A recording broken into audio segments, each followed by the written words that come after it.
All right, next item is for those wanting to offer public comment, there should be green sheets at the registration table. If you'd like to offer public comment tonight, please fill those out and submit them to Jim, who will facilitate the public comment section of our meeting shortly. Just to let you know, also, we are trying to schedule at our meeting in 2 weeks on March 19th. We're going to hopefully have as part of our meeting conversation and discussion on what opportunities D-BRAC could do in terms of broader civic and community engagement outreach efforts as part of your process. So that's just one item we're letting you know now. The last item is everyone should have in their packet updated meeting notes from the meeting on February 19th. And per our adopted operating procedures, well, I'll give everyone just a quick second to skim those over.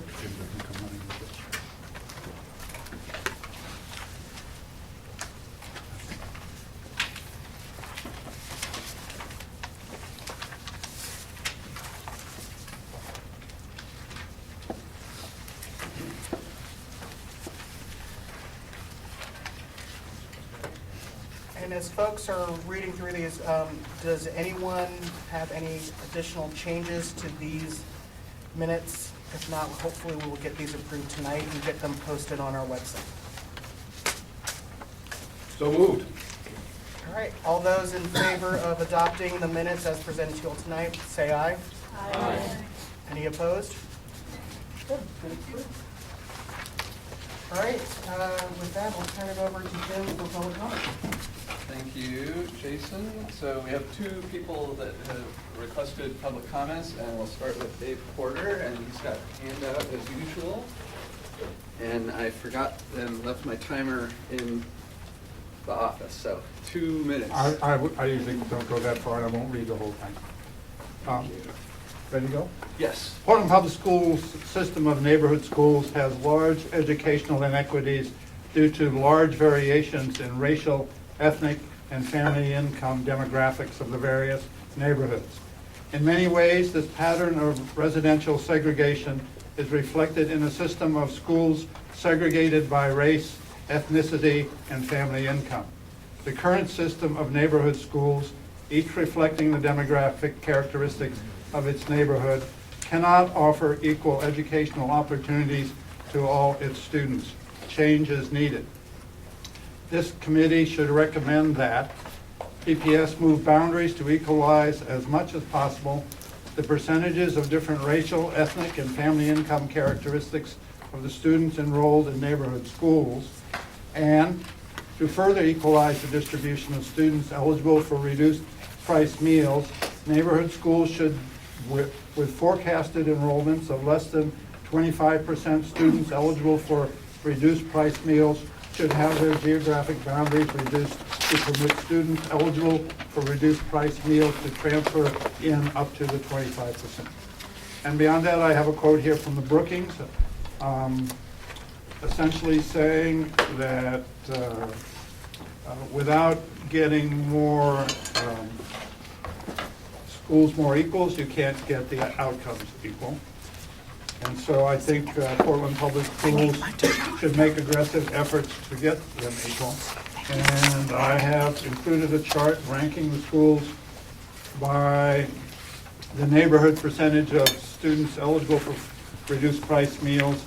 And I've highlighted the 13 schools that have less than 25% reduced price meals, schools enrolled now. Thank you. Thank you, Dave. And next is Brooke Allen. Let's go. Hi, good evening. I'm here because I wanted to share an idea with you that's been forming in my mind since I attended my first D-BRAC meeting 4 weeks ago. Since 2 minutes isn't enough time to explain my idea as an introduction tonight, we come back with more details next time. Ever since I heard about D-BRAC, I've felt a strange mix of excitement and discomfort. I'm excited that our district is devoting significant time and energy to some long-standing problems, but I'm uneasy about the form of the solution. Simply moving boundaries is not a long-term solution. In the long term, the very real and very important enrollment and equity problems that plague Portland Public Schools will resurface. and our district will revert to its current state. That's because the underlying structures that allow these problems to exist remain in place after a boundary change. It is the district's existing boundary framework itself that cultivates imbalance and inequity. You can think about a boundary like a fence. In the physical world, the lines on our district maps are fences. There's one running straight down the middle of the Willamette River, another a few blocks from my house. We all know where these fences are because they determine which school community we are a part of. When we redraw boundaries, we dig up the fence posts and move the fences. Boundary redrawing is usually perceived as a painful process because these fences in fact form a strong part of our identity, and we have a lot at stake in them. We resort to boundary change because there are pressing problems that require immediate attention, and a boundary change is deemed unavoidable. Following a boundary change, we get some short-term relief. In the case of D-BRAC, we hope to see stabilized enrollment and improved racial and class equity district-wide. But pretty soon, we'll start to see the same problems resurface. There's never been a boundary change that has fixed these problems in the long term. Why? One, because people move. PPS can decide where to put its fences, but it can't decide where to put the people. Two, people with more resources and more privilege have more freedom to move where they want. Three, moving is not just a matter of economics, but also of culture. So some people may actually be less empowered to move than others due to racism and classism. In short, a district that maintains fences promotes a system of choice and privilege. No matter where you move the fences today to even out enrollment and inequity, people will begin to moving around, and the inequities and imbalances between one side of a fence and the other will return. That's just what any system of fences always does. These are the problems I see, and I have a solution that addresses them directly. The idea I have starts with relaxing these fences. This idea preserves the notion of neighborhood schools that is so important to this committee and to the community. But it does so without the hard boundaries that chronically drive the district into a state of inequity. This idea also makes the enrollment process more elastic and will help avoid the recurrent overactive enrollment crisis that districts suffer through. The system we have now, by its inherent nature, takes us places we don't want to go and requires painful manual interventions like this D-BRAC process. The solution I will propose next time, and which is introduced in the handout I provided for you, creates a system that will naturally drive the district in the direction we'd like to see it go. Thank you again for your time. Thank you very much.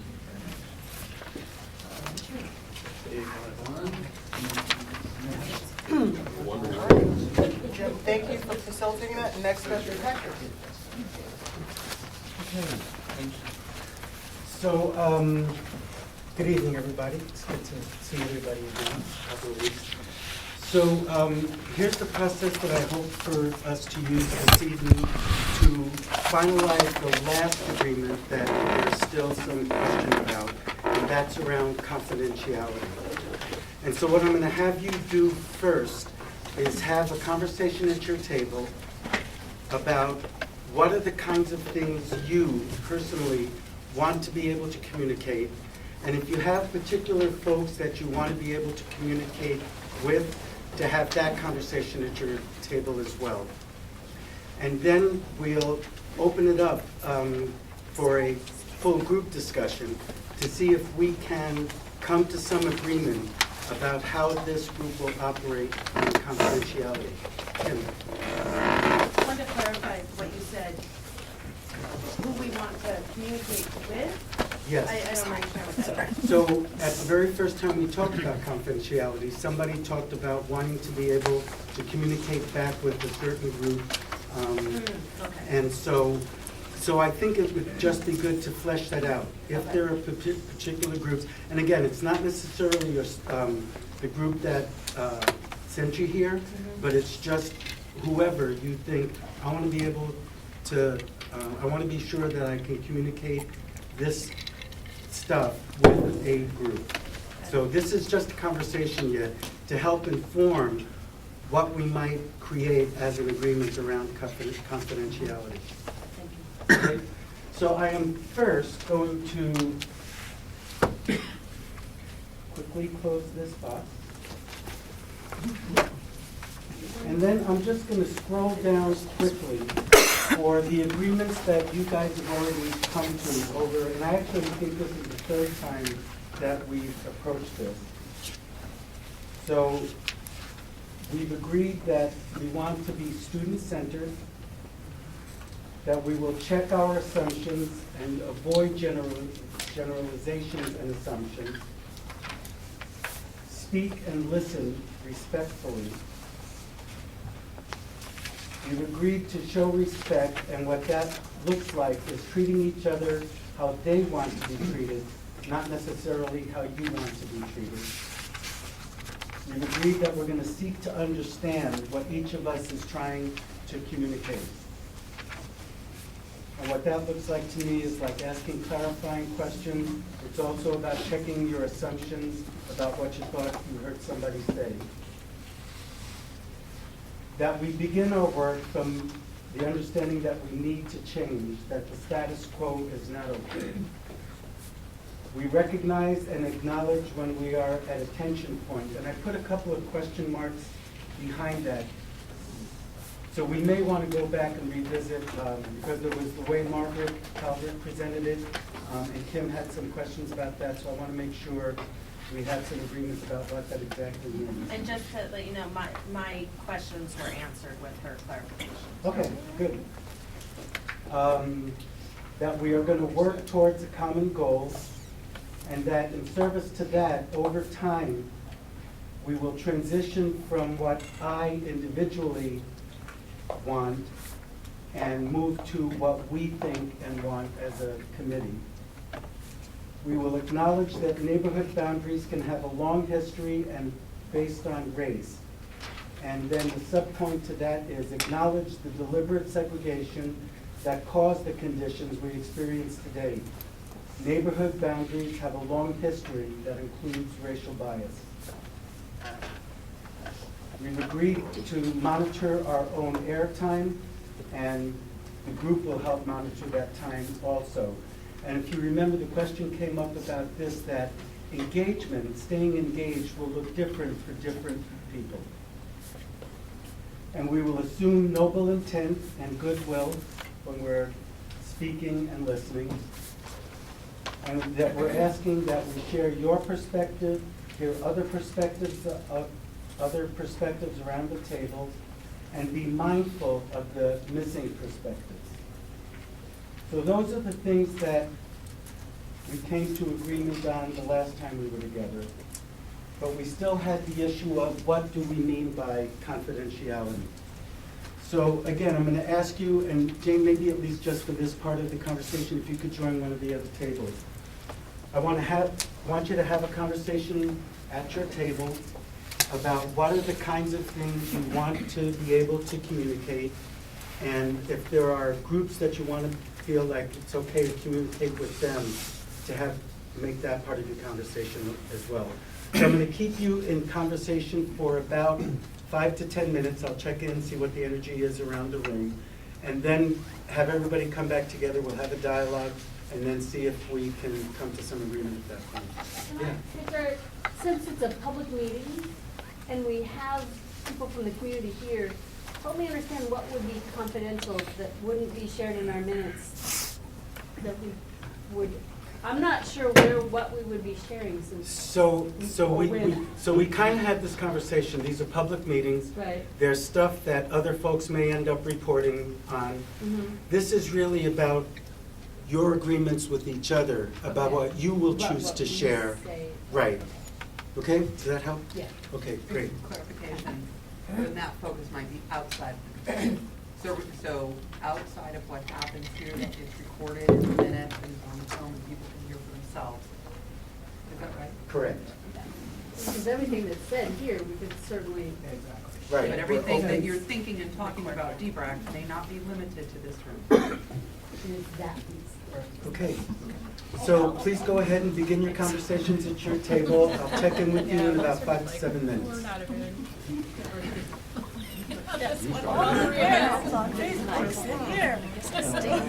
Yeah.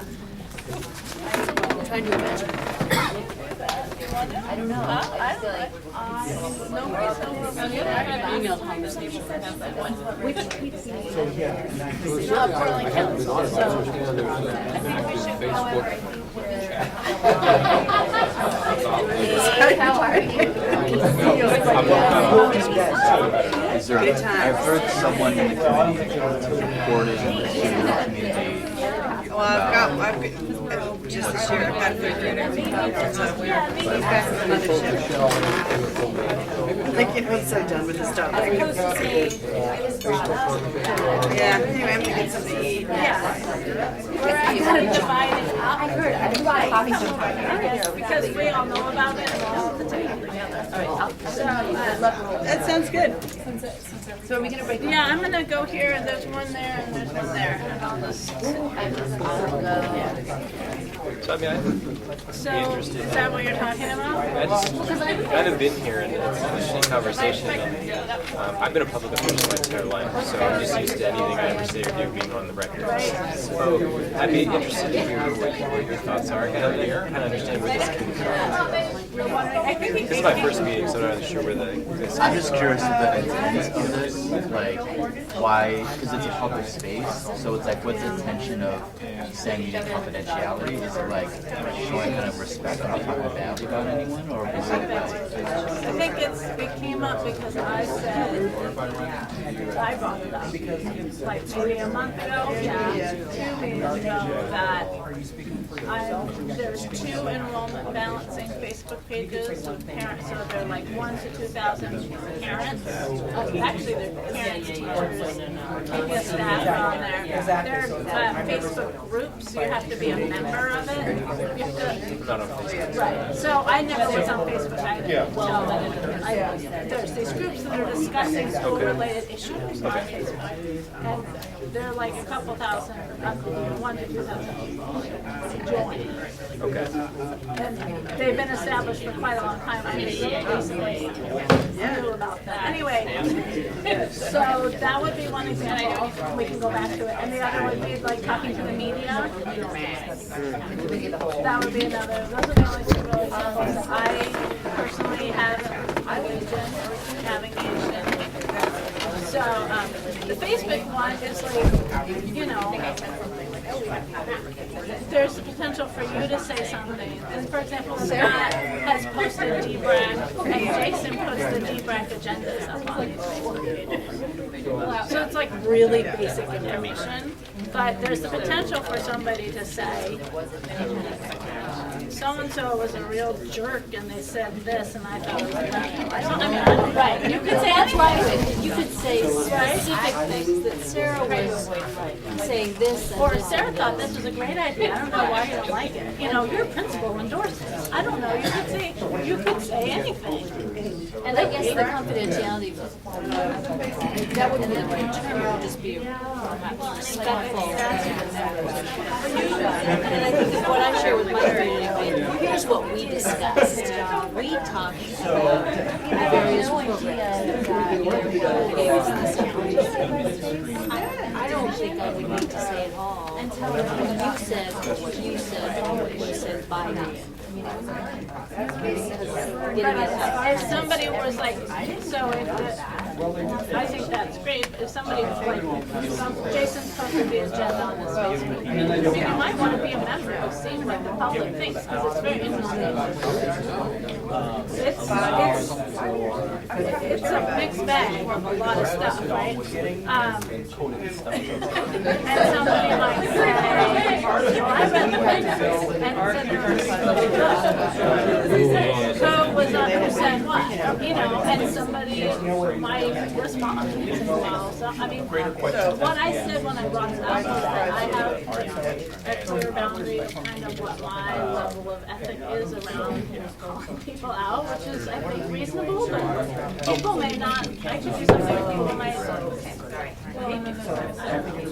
Yeah, and the other one, because I was contacted by Willamette Weed, clearly she was looking for something incendiary, right? And she, well, you know, we don't have Hurricane Vicky around anymore. What do you think about our current superintendent, you know? And she was really looking, and so I said, I support this, and not a single one of my comments went into her article because she was really looking for something incendiary. And so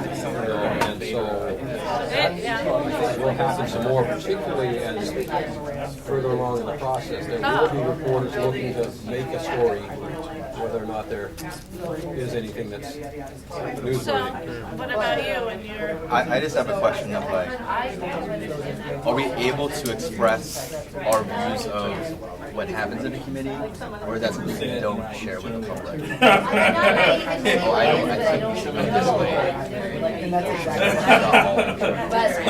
I express my views a lot. So here's another example, like from today. Somebody who's involved about coffee in school, they're redesigning coffee in school, right? And I don't know anything in detail about it, but well, I don't either. But I learned some stuff about it today, right? Because I need to tell you. Yeah. And well, it was more about the school itself and the relationship with Concordia. And he was talking about gentrification in the neighborhood, and the school is supposed to be redesigned to serve as like a lab school where the Concordia students are going to be studying low-income children in this redesigned school.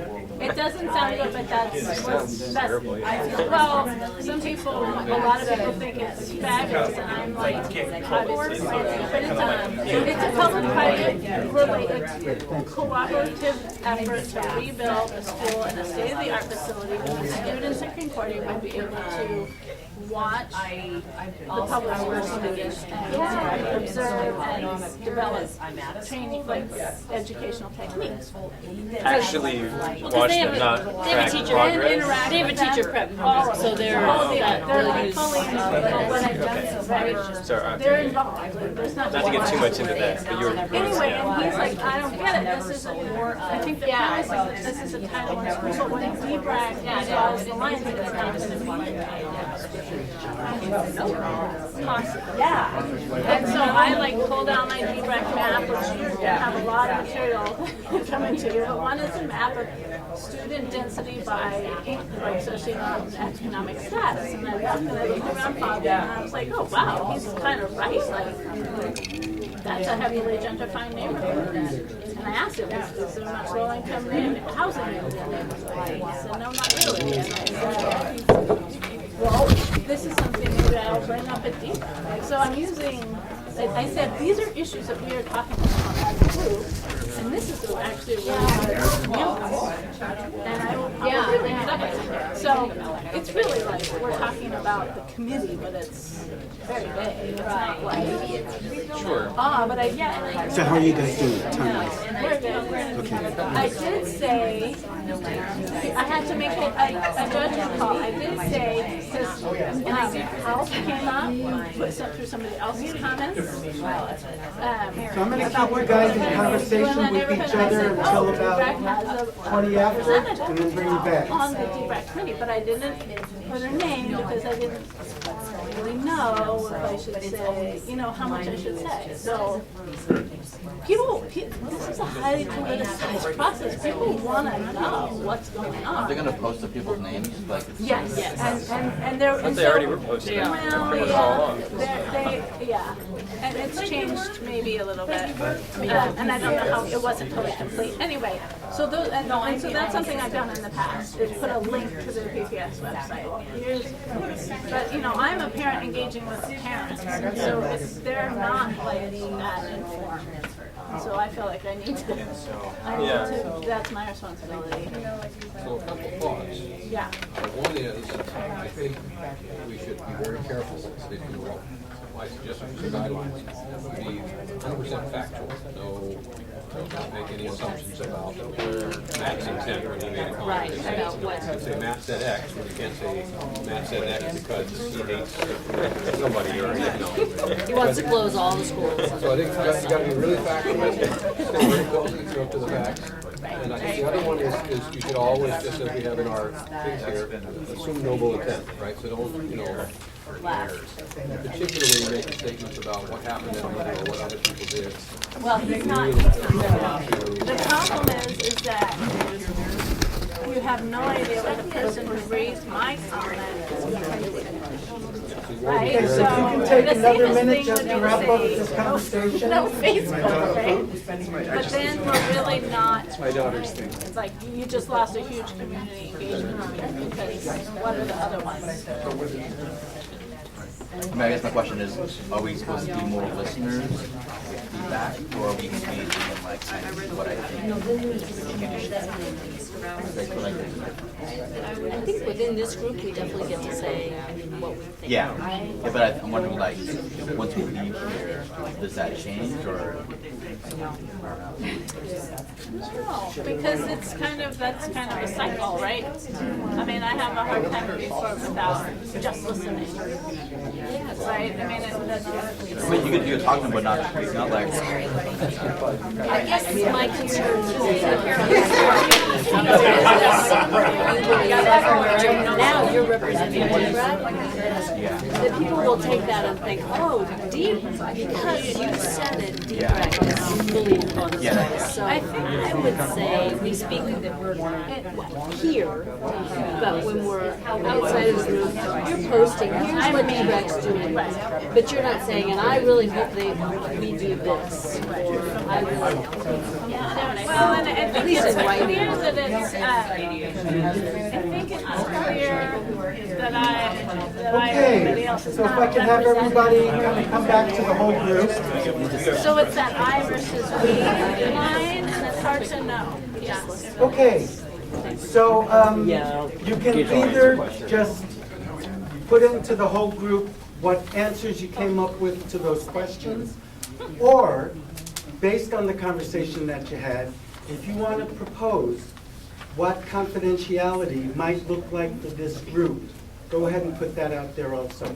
So the floor is open, whoever wants to put their voice in. Nisha. So in our group, we were talking about how it feels different depending on your role. It feels different for parents than it does for PPS staff members and for people who are here in their professional capacity. Those are three kind of distinct groups of folks on the committee who would have different responses. Who might have different And thoughts different about ways what of engaging. confidentiality is. Yeah, and it's really, it's more about public engagement than confidentiality and the sort of your comfort with engaging with the public and how. Thank you. Other folks? Jim and then Jason Jason. can speak for us. One of the things that came, I'll do my best. One of the things that came up, I guess, when we're talking to folks in general outside of the committee is, if you're gonna offer your perspective, premise to folks that you're speaking as yourself and on behalf of the committee. And two being, when you're asked questions about what the current state of the work is and where we are, doing your best to pivot back to things that have been said on the record, like in your minutes or things that have been recorded, so that you're consistent with what the committee has actually debated in terms of views and perspective, so that you're sticking true to what the membership actually said versus editorial. Okay, so let me get that, and Jim's has agreed to record first. So the first one was to be clear, when you're speaking outside of here, that you're speaking from your own perspective, not necessarily representing the work of the committee. And can you remind me the second one again? So the editorializing. Oh. Yeah, comments specific to what we've actually Right. discussed. So try to be true to what the committee actually said, what was said in the committee, and not do your own editorializing. Right, so whenever I've been asked by folks on either on Facebook or email or the press, I said, well, at meeting X, here's what we talked about, and our minutes show that these are the questions that were raised by various members. Great. So, trying to stick to what has actually been in the minutes. And avoiding, we also talked about avoiding assigning, attributing comments and things like that to individual people, just because we need to watch our own intent when we say those things. And also, we don't know how the person we're speaking to will hear it. And so that's one that often comes up, that it's okay to say, well, here's the things we talked about, but not necessarily attribute to a he said, she said. Right. Great. We talked about that too. We talked about that as well, thinking that it was probably wise to avoid, to keep more towards the we than the he, she, or I. Well, I mean, I guess the I is okay, maybe, but the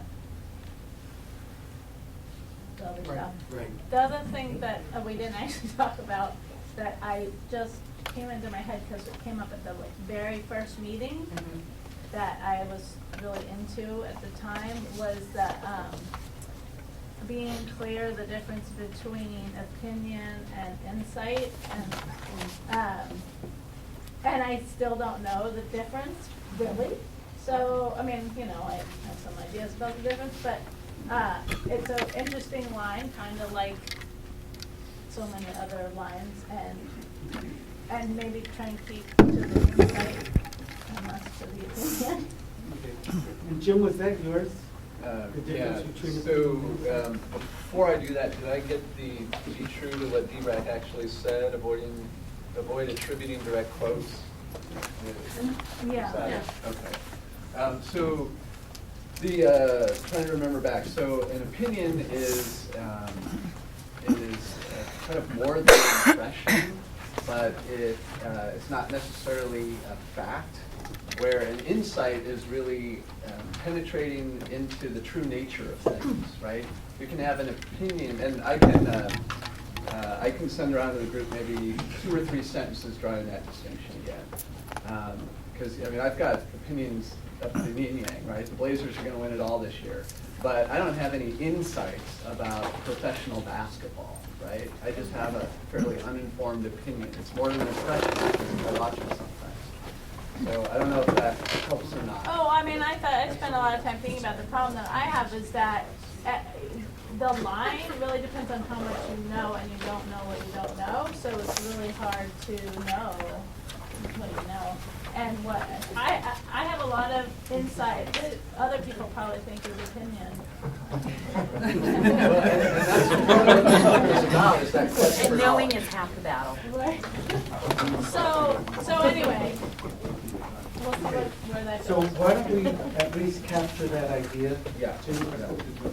And we'll see if folks want to agree to trying for more insight than just opinion when you're sharing. Sarah? Well, I'm gonna move. You're not. Your comment, you know, that there's those 3 different kind of groups, and so for me, I, as a staff person, I don't feel like I can, even to say it's my own opinion, I don't think it will be taken that way. I am the face of Roseway Heights, and I'm a PBS employee, so for me, I don't think I can really say my opinion outside of this group without somebody taking it, well, clearly that's where we're going, as Sarah said. And Yeah, and I'm a mom and I'm smart. yeah, and I think it is, and I agree, it's different for you, because you aren't wearing a PBS badge. That, so that's gonna be my own boundary, and I can say that, but I just think for us as staff, I do think it's. So I'm just going to put, for now, acknowledge that there are differences about what people feel comfortable sharing or not sharing, in part because it's going to get attributed to the committee whether or not you say, no, it's just my opinion. And that's outside of this. Right. Within, I think I get to say what I believe within this group. One thing that was mentioned earlier that I didn't see Jim has captured yet is, it's one thing to say, this is what a person said. It's another thing to say, this is what a person said because of, I think they were getting at something else. So kind of leave the editorializing and the comment out, stick to the facts. The other thing that I just wanted to mention was I've already been contacted once by the media, and certainly my impression was the person writing the story was looking for something inflammatory, right? They were looking to make it a big hook and exciting story. And so I think we all need to be very careful that we don't get misquoted by somebody who has an opinion and is looking for some kind of quote or a portion of a quote they can take that might support something that makes it maybe more inflammatory than it is. Is John going to do a social media thing at some point? Yes. So, Yes. so that's a great point, and John Isaacs, who's our comms director, is actually going to do an activity, have a conversation with you guys about the very thing that you're talking about. So I appreciate your heads up, and John's going to, again, talk to you about how to do that. Is he gonna talk about our responsibility as far as, do we have an obligation to speak to the media versus a choice? Yes, yes, Okay. and I think that that's not going to be coming up for the next couple meetings, so I would strongly encourage you, and he's in the room tonight, he just stepped out for a minute, but if you have a specific moment, when you ever have that question, feel free to contact him directly, and he'll guide you through the moment. And then the advice to the larger group, look for that in the next couple, probably meetings. Thank you.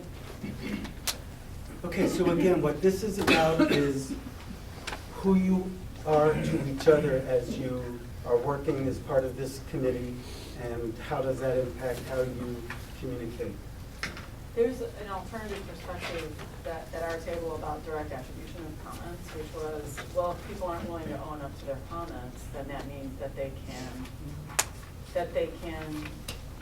say things that they can hide from later, or they can make things happen without being responsible for them. I don't know if I captured that. So other thoughts about that, and we've got about 5 minutes left for this, so we're good. I struggle with that too, because two things. One, we talked about, Maxine talked about about intent, about why are you attributing that comment to that person? Are you trying to rally the troops around something? So watching our own intent. I would also go back to our agreements about assume noble intent. So I'm gonna step out of my facilitator role for a second, because I have a thought about what you said. To me, the idea, the space we're trying to create here is that within each other, you get to make outrageous statements, and you get to share your opinions, and you get to whatever. This question is about what gets communicated outside of here. And that's what I think the idea of non-attribution gets at, and the idea of intent. So, but do we really have control of that? Control over what people tell after we leave the meeting? Well, that's what you guys are agreeing to now. Right. That's what you guys are agreeing to right now. So Hector, I just changed this a little bit. So I changed it to say, examine your own intent when attributing direct quotes, he said, she said, and your opinion of why they said it. And I don't know if I'm going too far there or not far enough. I've heard avoid. I would just say, yeah, avoid saying, giving an opinion about why they said it. I think we could say, you know, that that's what you said in the meeting, but I shouldn't make any judgment outside of this group about why you said it. So the other piece of this is, and how I've heard it framed by some people, is that I want to be able to say something in here and not hear about it on the lunch line later. So, and again, it's about creating a safe place for you guys to have a conversation. So, Matthew? Yeah. I don't know if this speaks to what I think a couple folks have touched on, but from my perspective, it seems like deliberation versus decision. And having the ability to have the conversation where I'm sitting here saying, you know, I really don't know, and I can debate both sides and discuss both sides out loud with everyone. But I also agree that as a member, when we're making decisions, we're taking votes, we have to be able to own up to that after the fact.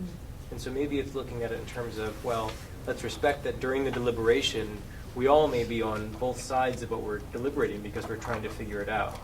But then also understand that when we make that decision, folks outside this room are going to know, well, there are certain individuals that were in favor of this and possibly certain individuals that weren't. And to draw the line there as we share outside the space. Thank you. I appreciate the distinction. And the decisions are going to be public anyway. And we've already had some discussion about a minority. I think you put it in your protocols about the option for folks who are not in the majority to still have a chance to share what their own position was. So let me take one more comment. Yeah. So But one approach that I like to use is to defer people to the district-provided facts, which is on our website. And so when that is current and up to date, and maybe even had the videos, it's gonna be a lot easier to say, well, look at minute 5 if you wanna know the answer. So, and that's how I see my role as like a provider of facts. At least I really try to stick to being that person. And there's a lot of stuff on the PPS website that people, the answer to their question is like right there, they just don't know how to find it. And so I do a lot, or they don't realize it's there like Jason. And Jason posts the agendas and stuff on these, so there's 2 enrollment balancing Facebook pages that I know of. There's actually more. I think so. There's 5. And so those are the kinds of things that are gonna make it easier to stick to letting people make their own opinions because they have the information they need. And that kind of gets what I heard Jason saying earlier also, that we want to be purveyors of the facts as opposed to just our opinions. So let me take one more, Alice, and then. And I just want to say that I appreciate that, and that doesn't work for all communities. No, this is just the community that I'm in. Yeah, These are just the way I do. And so if there's other things you need. Well, I don't even totally know what that is. I just know that there are going to be different needs around that. And so in some cases it will be verbal. And I think we can do our best to accurately reflect those things, but we can't always just point to the website. Right. Okay. I also think it's just important to remember that our memory of this meeting in a day or two and what we heard somebody say. Why are you looking at me when you say that? It's amazing how It's true. we kind of hear things kind of how we think we're hearing, and then we look at a videotape and go, oh, that's not what they said at all. Or, oh, he was being sarcastic, or whatever.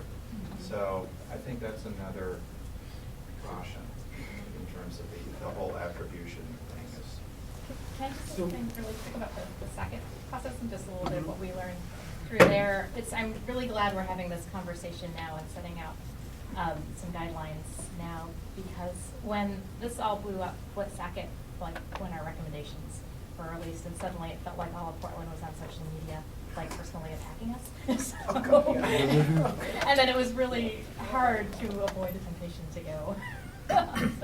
So just having that framework of, okay, we're here to provide facts and that's what we're doing is a very helpful thing for when that happens. You guys are So, scary. I'm serious. Just so you know. So we can figure out some wordsmithing of these, but are there any conceptual things that are up here right now that anybody does not agree with? Okay, so I'm going to go ahead, we'll clean it up, but and we will get this out to you in the notes, and then we're going to actually have a nice poster made of it so that we can have it visible at each of our meetings. So I think what the process will be now, I hear agreement conceptually on everything up here. We'll get out the wordsmith version to you, ask you to comment on it then.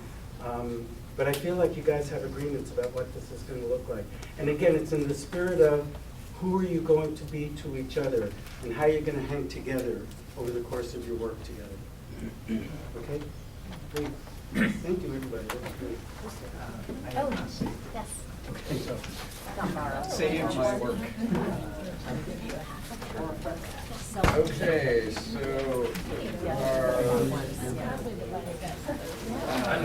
so just to summarize the next steps with that, we'll get the 3 pieces of creating community, we'll get that into one document that'll get distributed to the committee as well as made into a poster. So just to put a capstone on that. Our next topic is the growth values and equity update, and we're going to have Wendy and John framing for us. And I've got, the subcommittee met this afternoon and made a bunch of changes to what was sent out earlier in the week. And I've got that, and I'll distribute that to the members here. And are John and Wendy ready to come up? Sorry. Terrific. All right. It's my fault. So good evening, everybody. So what we're going to do is I'm going to just give you guys a process update and where we're at in developing the survey, and then I'm going to turn it over to Wendy, who's going to lead you in an exercise tonight that I previewed in the email to you earlier this week. So the original plan was, so the survey you got tonight, which is the most up-to-date version of the survey. The original plan was to send this version to you on Tuesday, but our Friday meeting of the subcommittee, we ended up having to cancel it because someone had a significant personal emergency. So we decided to give you a sneak preview of the more rough version on Tuesday and get something to you in the timeline we had said we would, and let you get a preview of the questions that we're going to ask you to work on tonight. But then the committee was able to meet today prior to this meeting and make some updates to the survey, so then we were able to get those to you today. So the exercise that Wendy's going to do is going to be working on off of this version today, okay? So that input that you all come up with tonight, that's going to come back to the subcommittee. The subcommittee has one more meeting scheduled for next week where that input will be considered, and then we'll do another round of studies. And then that version will go to the superintendent for her final, she may sign off on it, she may add questions if she wants, but she wanted to wait until the survey was in its final form before she did the writing.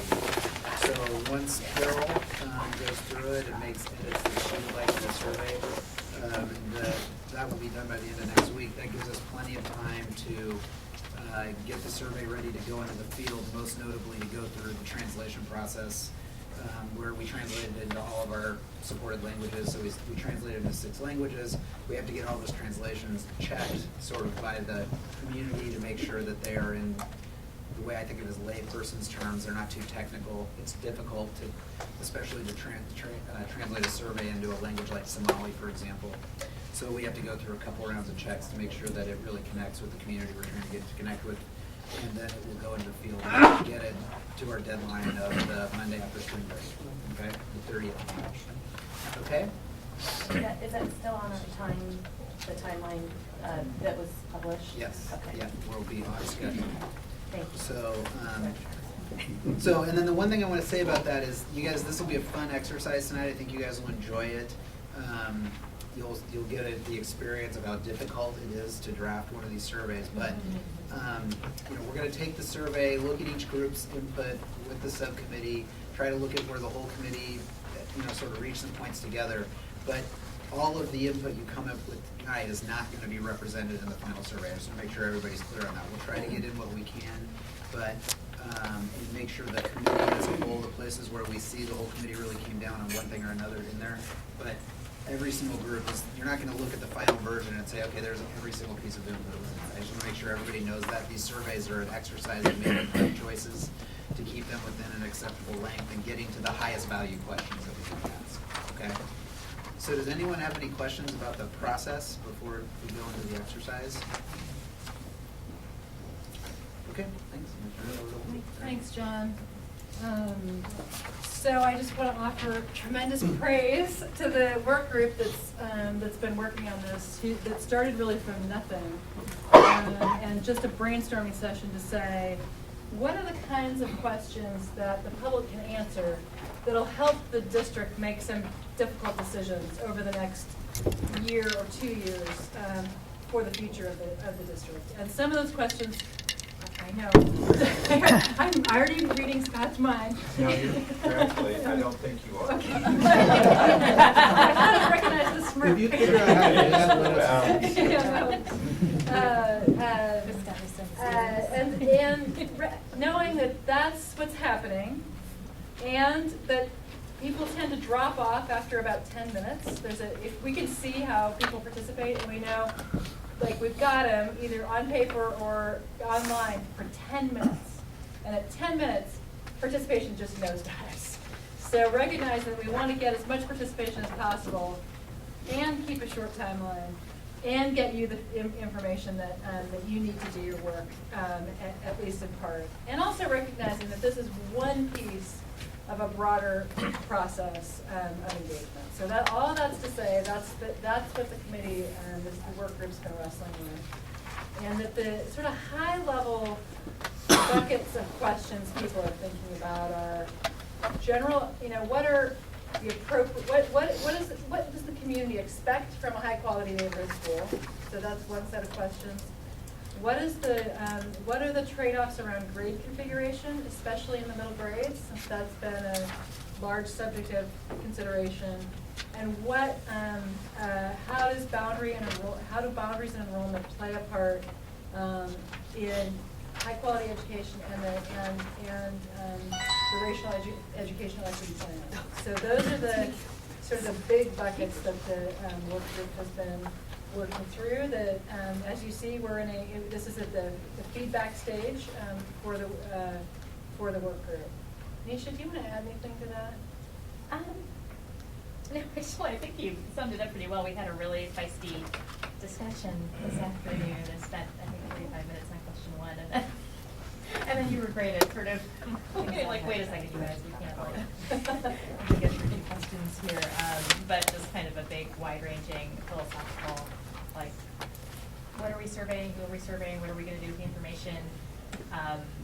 What happens, if we get back information that's, unreasonable or it's not feasible to implement what people are saying they're wanting in schools? How do we handle that? And actually, because you guys had, that was my anxiety, and you guys had good responses to that. And if we want to address what happens, if we get information back that's not something, yeah. Should we dig into it, or are you going to talk? No. Yes, you can dig into it, but not right here. So Jim has a process. Unless there's questions, are there clarifying questions for? I do have a question, and it doesn't have to be answered right now, but I think that I would feel better if I was able to explain clearly why 2 surveys. And I know. You mean this and the. Yeah, and I know, but I'd rather if maybe we were on the same page, or if there was some clear way to explain it to people instead of me trying to. Yeah. So I'll tell you what I say as a parent to my friends, and then John can tell me if I'm wrong. What I'm saying to my friends is I'm saying, the district had, the board really wanted to look at people's experiences in their buildings, and that's what the first one was. And this one is really about district-wide priorities and the trade-offs that you have to make in making decisions for every kid. And it's more about district-wide decisions, not about your own experience and your child's experience. Okay. Is that true?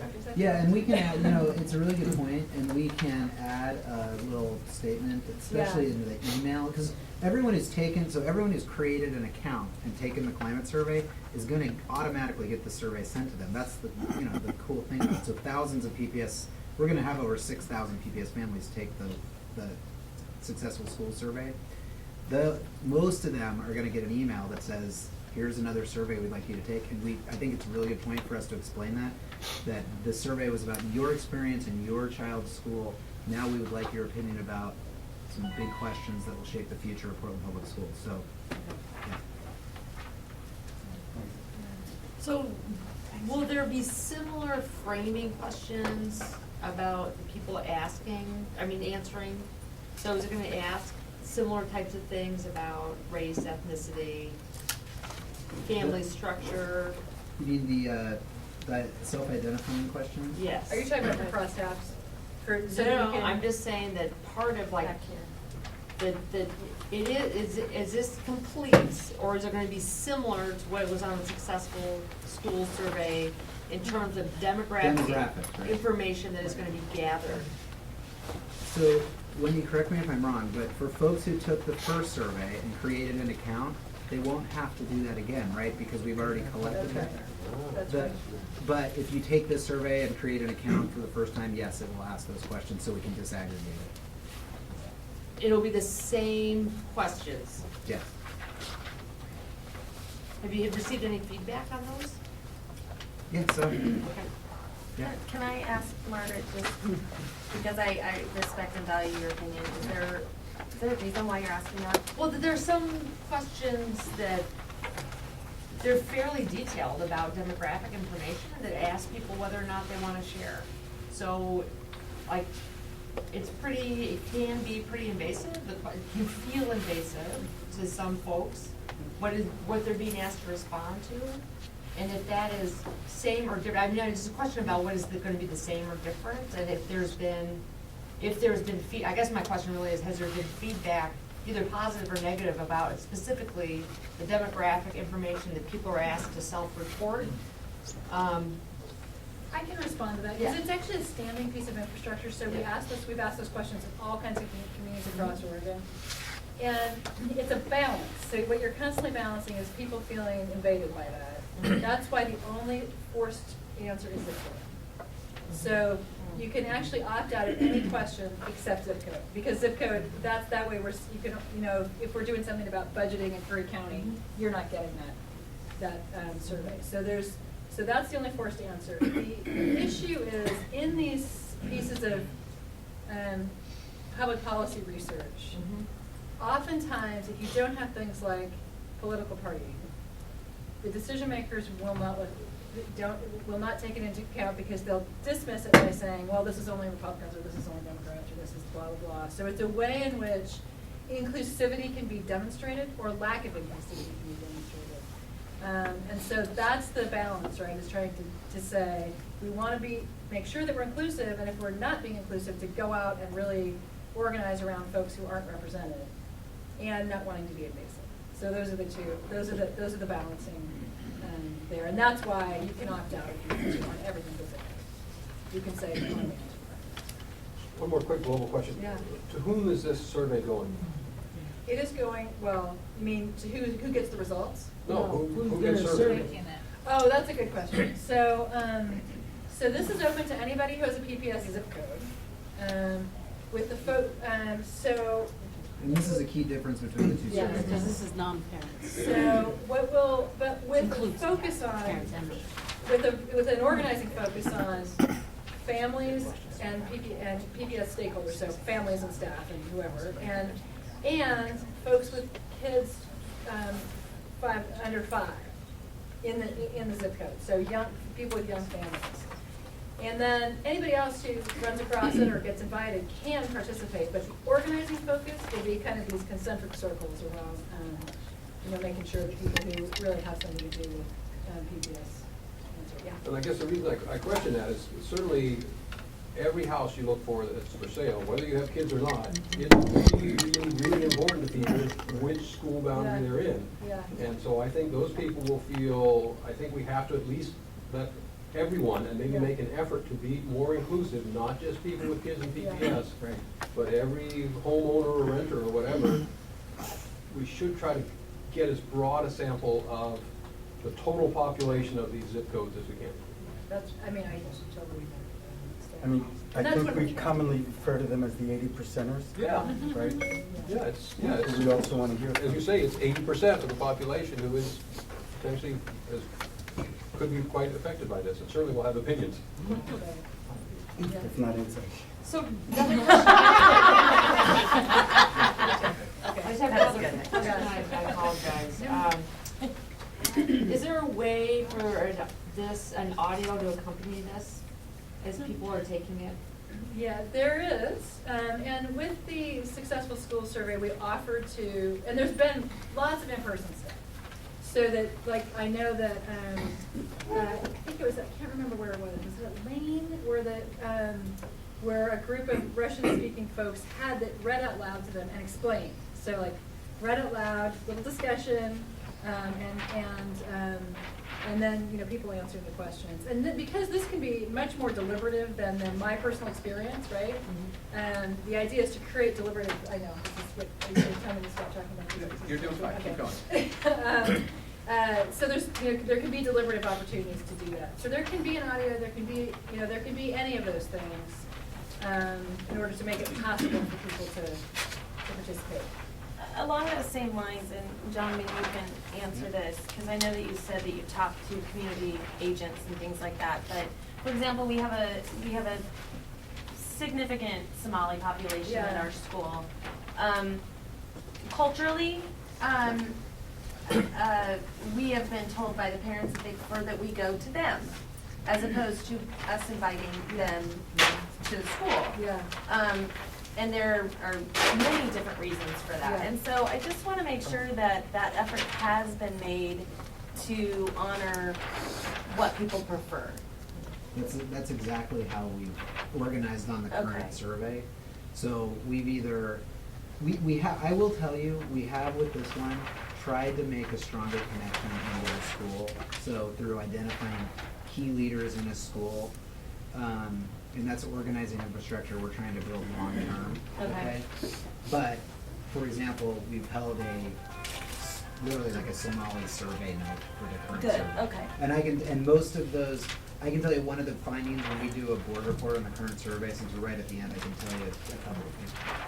Most of the paper surveys that we've gotten, and we've gotten probably almost 1,000 at this point, are from people of color. They're from communities of color. That is the significant way communities of color took the survey. The online survey is overwhelmingly white. And so it's, it's just so that's the organizing that we have to do. Okay, thank you. So I'm going back to the insight opinion thing. I have like myopia sometimes. You can find it. So I can see like the successful school survey. It's really easy for somebody to have insight because they're like, they go to the school and they're part of the school community because it's either a student, a parent, or the teachers are taking it, right? This is a much broader thing, and we're going to be talking to 80%ers or giving them this. So my understanding from reading the PSU report and also from a PTA meeting that I went to a while ago was that to accompany the survey, there was some sort of other information to develop your opinion around, not just this one page, but some other context. Are we doing context or what? Because really then you're getting a lot of opinions that really, how valuable are those opinions without some common set of knowledge or like you don't know, I don't know, it just seems like a question in my mind because when going into this before this came up, I had a preconceived notion of, it's not just, this engagement process is not just a survey, not just an online or paper survey. It's more of a process, and there was even a discussion of house parties that you could, more like what you described with Lane or wherever that was. And I don't know, are we moving away from the house party? Are we still do? So that's my question. So I have two big things to say. I have a million things that I'll call you. I'll tell you all the million things I have to say to you. But the two big things I have to say are, one is there's a deep organizing infrastructure built around this. But this is part of it, but there's also some deliberative opportunity throughout this. And some of it's self-organizing. Some of it's organized, at Blanchard. Some of it's self-organizing in buildings and in communities. And the CBO, the community-based organizations are involved, and the military are also a lot of people involved in trying to get this into the hands of the public. So that's, I think, a discussion you're going to have in a couple weeks, is my understanding of what that looks like. As for the public, I have tremendous faith in the public's ability to answer these questions. We've done super complex surveys, including one on the military budget. That people can do it. They really can. And especially if they're given an opportunity to deliberate with each other. Some people need more information than others. Some are intuitive answers. Like, I believe that if people are given multiple ways of weighing in, they can do it, and they'll give you good information. And the other thing to know about public opinion research is if you have a lot of people answering, if you have big, like 5,000 is a lot of surveys, people who are on the you recognize outliers. You see the outliers, right? Because nobody outlies in exactly the same way. So you start to see the bell curve, and people start to cluster around kind of really rational thinking. So that's my. So. I just have one. What is the diversity of the respondents to the surveys? Because when I look at this language, to me, it's just real jargon. And everybody doesn't read and comprehend Yeah, that's right. at that level, Yeah. and so. That is one of the very last things that will happen, is the kind of looking at reading level, looking at language level. Right now, the committee's really working at the concept level, and saying, okay, what are the concepts that people want to get input on? And that then it goes not only to translation into other languages, but also into looking at the English to say, you know, to make sure this is plain speaking in 7th grade, essentially. So what we need to do is shift gears. We're still on the same agenda item.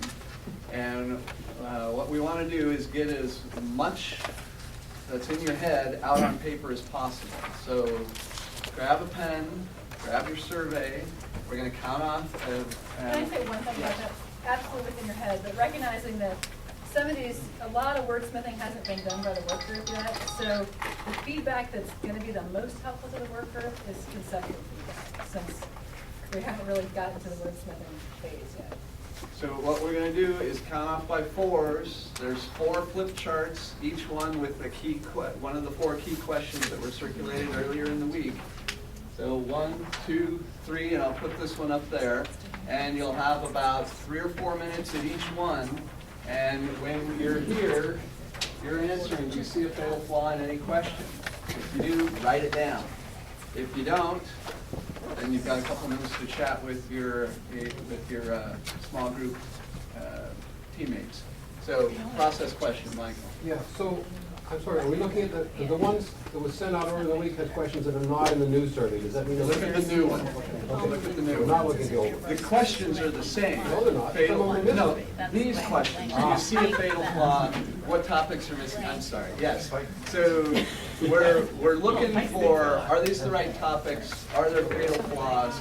Are there questions that should be deleted? Are there questions that should be added? So process question.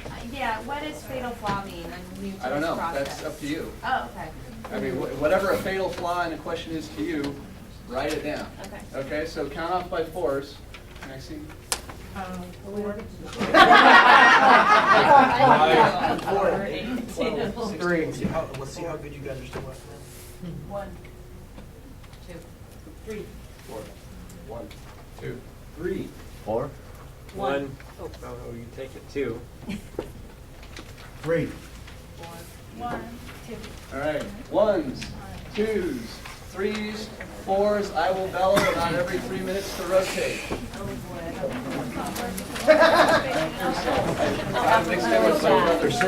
My understanding, this is just for them as a whole. This is 4. Questions that Well, should be this added. is mostly gathering information from everybody who lives in the area. What their opinions on how and when we should take down, kind of informing us what the community wants. So this is specifically D-BRAC. Primarily for D-BRAC. Apparently they're going to try to do some other information on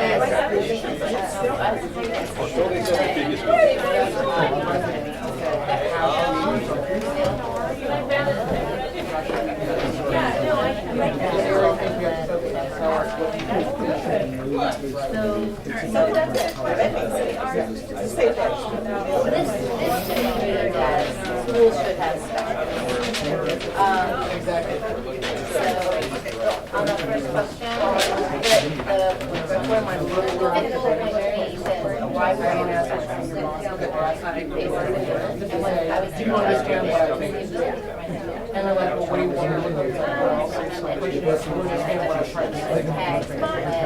And that's the only question I want to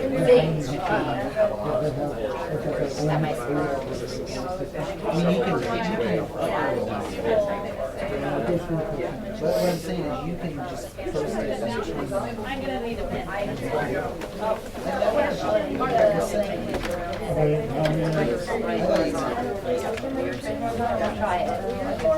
Well, just so that You know, there's a big difference between the second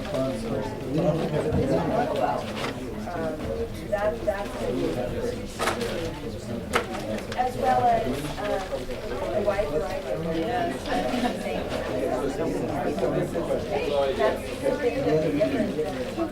this is based on elected policy. Yeah, I know.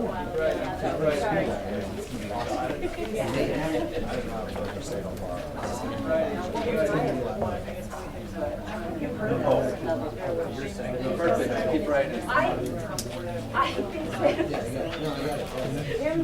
She came back up. Well, we are gonna have, so we are gonna have. Well, that's always kind of what I do. How are you doing? I'm looking at like kindergarten.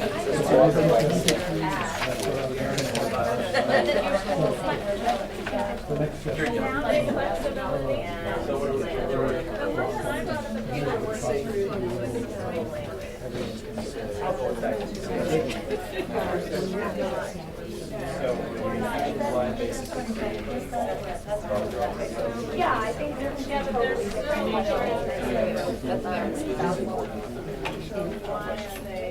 maybe that's just an assumption. No, that's an assumption that we should say that has to be demonstrated. Yeah. I got it. There's nothing in here about like.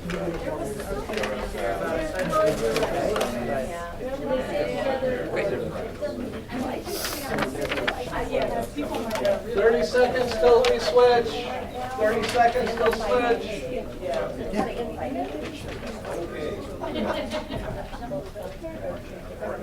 So are we rotating this way? You're rotating or no rotation? Yes. Everybody gets another question. All right, let's rotate. Going this way around the room. Actually, no, We're there. You're there. You're there. Well, they're not. I should know that. Bring them along.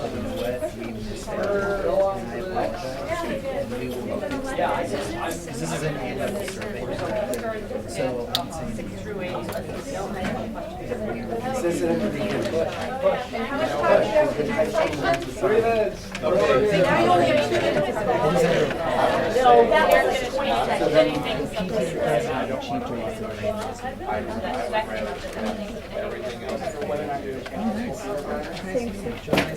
Natural boundaries.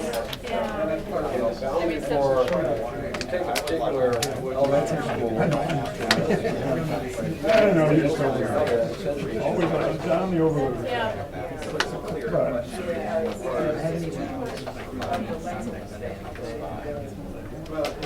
Once we get through the 3 minutes. But I didn't see it. Why am I missing part of the piece? Sure, about, I don't see it. Where is the piece in the front about? It matters to me. From public schools recently implemented a high school system designed to streamline public schools. Yeah, there was a ton of surveys about what people wanted, but it's. The other ones are fatal flaws. But I would still put it up there. Yeah, I'm gonna If you're missing. Yeah. Yeah. Because it came up down the middle. In there. Yeah. I would put it up. Nobody asked about it. But you would tell everybody. No, but I, that's my answer, no. So I don't know that. That's why I'm saying. Biggest issue is a lot of people like their own schools. They don't like neighbors. Have the majority. At what level or under what conditions is the boundary change that your child is assigned? So how about I make it not yeah. But do you think, so What would cause you to stay in? Oh, you're way up. Boundary change that your child is So anyway, 30 seconds to switch, please. 30 seconds. I would give it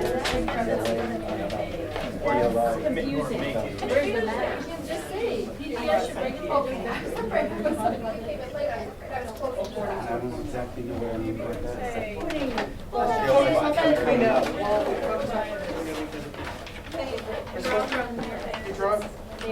They draw, they have a huge pull from the. All right, let's switch, please. Clustered in town. I'm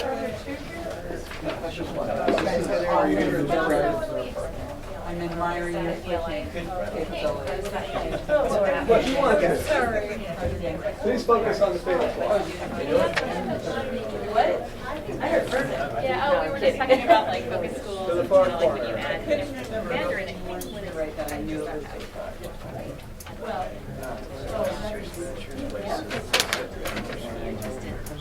Oh dear.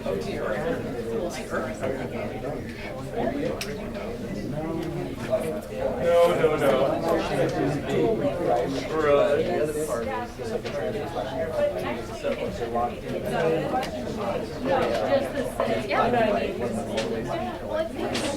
Right. But it's used in a different way. For example, at my school, those two things. One, the values where kids are coming in from.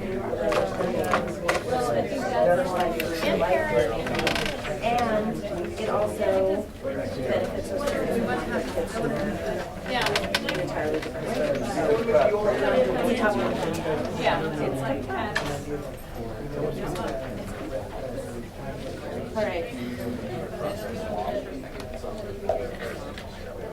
There's a million.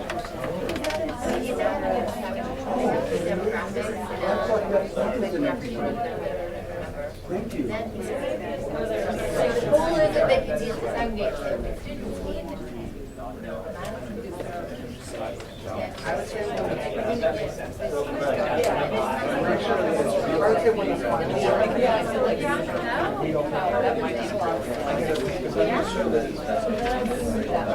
Well, that's why they. 30 seconds to rotate. I like that. And maybe we can like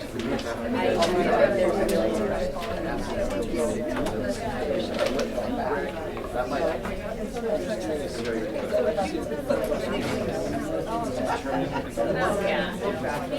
All right, last rotation.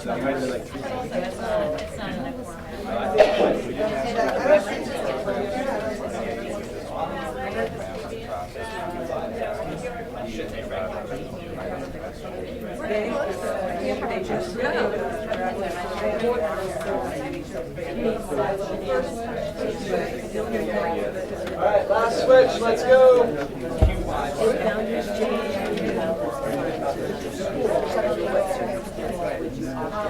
I didn't realize, should I put the food back out? I was just going to mention. One of the bottom.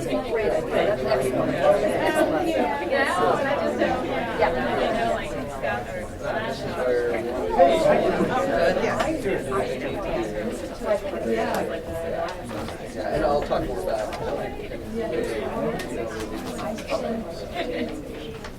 Oh, yeah. I'm good.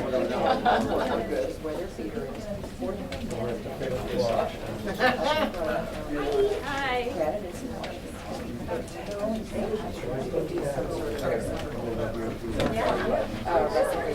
Just give it a second. Oh, well, this is. This should be. I know, are those hours words the same? I don't know. For a school to be named later? Same thing.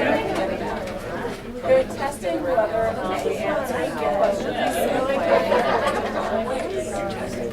They're giving us a survey. So why not ask about high school? What are you gonna ask? How about, ready what I'm gonna say? What about?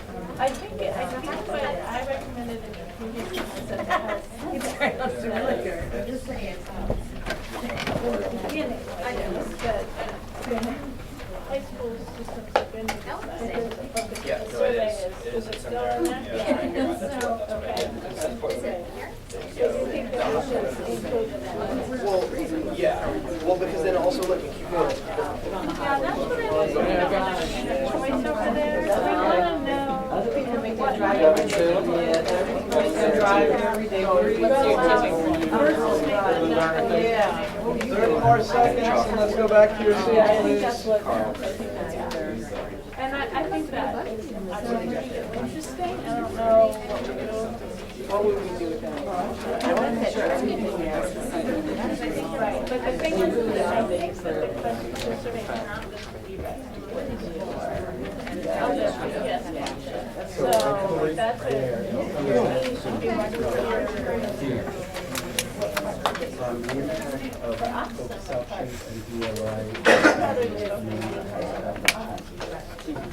All right, let's take our seats, please.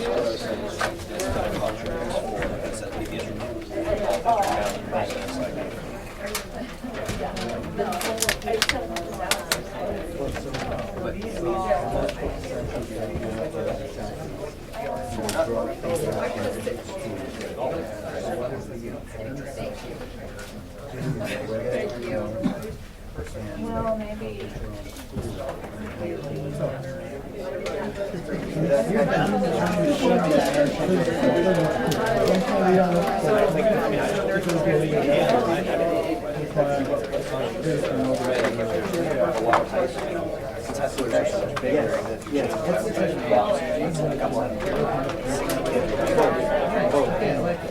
So I didn't say that, or I didn't make it clear. What I was gonna say, like, if you find all those. Yeah. That might be late, it could be last year. Been around a while. So remind me where your kids are. I have one in Robin grade, one in Wilson.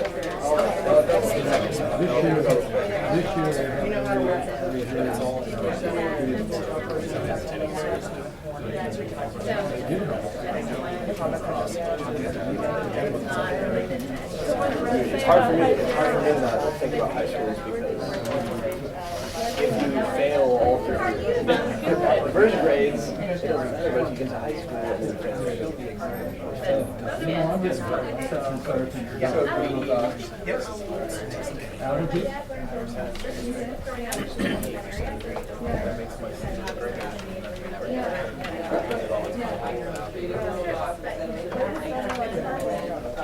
So much of it is.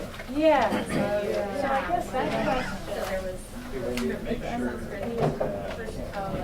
What London? You know what I mean? Percent means help. Over there.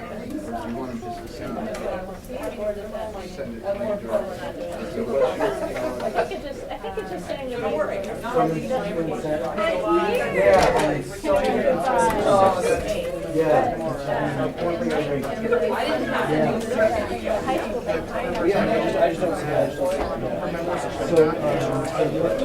We're asking why not ask? Well,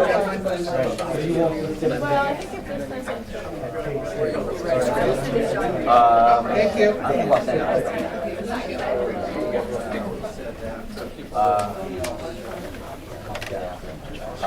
a relationship which failed, but it kept me here as a child. Like I've been here for almost 2 years now. You got stranded.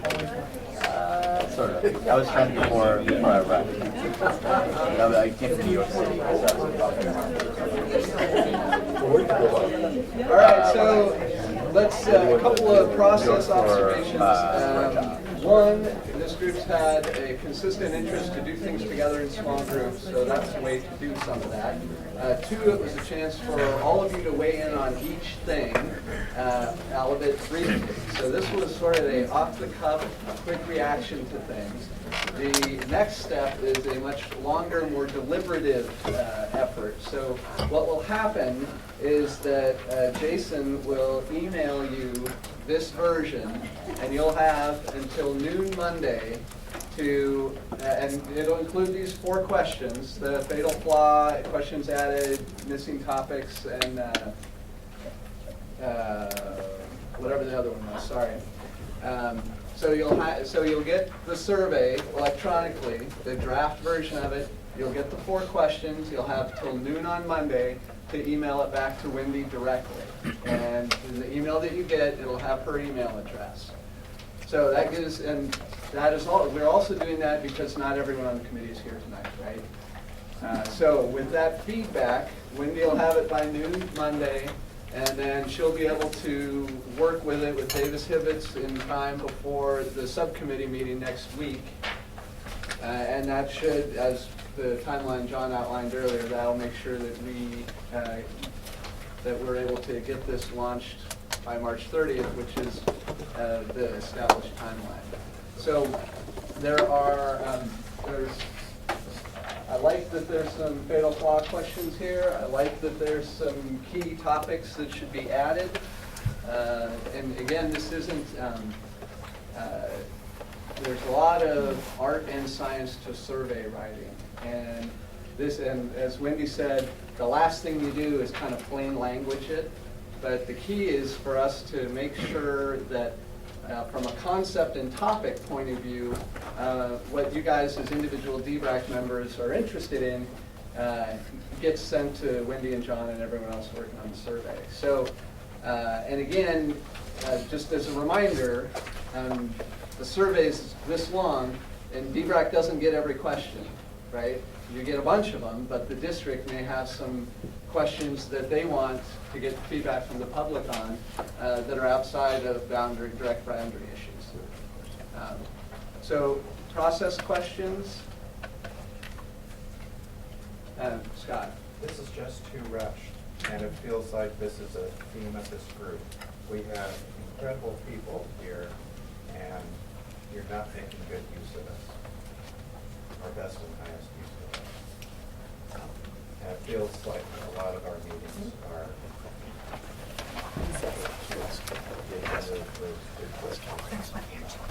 So what would you change?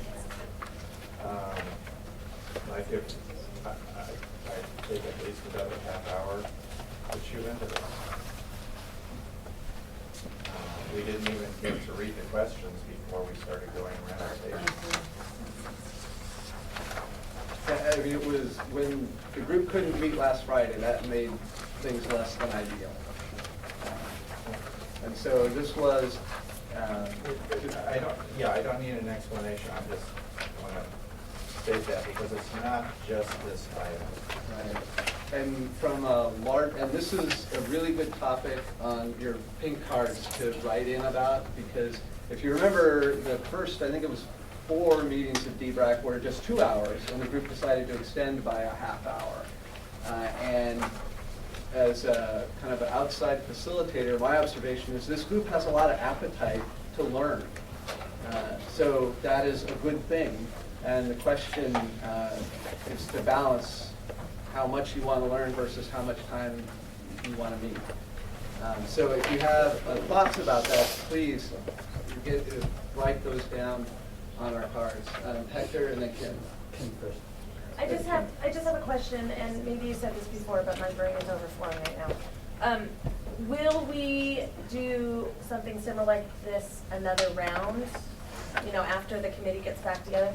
Just because I wrote stuff up, and while I was running to the restroom, my brain started to brew on it a little bit, and I realized, oh wait, I actually have a different question or opinion So about at that. any point between now and when I leave with these at approximately 8:30, you can go right on them. But my question is are we going to do this process again with the next rendition? Not No? as it stands right now. No, I mean, the committee is not approving the survey, okay? So we're getting your input tonight. It will be taken by the subcommittee to improve it, and at the end of the day, the final approver on this survey is the superintendent, this is the district survey. So I think we could take like individual email follow-up, like if you have a follow-up thought, we could take that, no problem, because that will fit within the timeline. But we wanted to give the committee an opportunity to consider some important questions, review it, and get that input into the process tonight. But that's, in order to meet the timelines we need to meet, that's what we're going to have to limit it to. As much as I'm a little taken aback by your answer, I appreciate your honesty. Okay, all right.